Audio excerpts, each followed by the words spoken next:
निज सहित घटिथिबा लोम टांकुरा घटना बखाणिले दुर्सम पीड़ित आईन छात्री। आसंद जानिबा एहार सर्विसेस खबर विषय।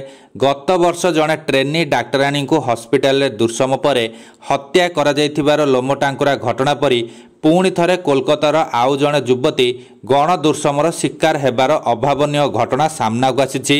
सूचनायोग्य घटनाटी जून 25 तारिख संध्या 7:30 रु 8:50 मध्य घटिथिला। गुरुवार राति गणदुष्कर्म घटनार एक अभियोग दाखल करा जायथिला एवं कसा पुलिस एही घटना 3 जन को गिरफ करिछि। अभियुक्त माने हेले मनोजित मिश्र, जैब अहमद एवं प्रमित मुखपाय। 3 जन अभियुक्तों मध्य जड़े टीएमसी नेता थिबा दाबी करा जाउछि।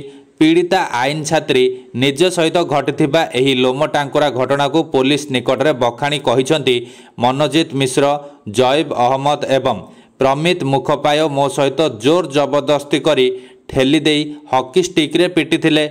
मते छाड़ी देबा पई मु सेमानंको गोड़ धरी अनुरोध करिथिली, कहिथिली मु रिलेशनशिप रे अछि, मु जणको भल भी पाउछि। सेमाने मो कथा सुनि नथिले। भयर मो निश्वास फुलिबाकू लागिथिला।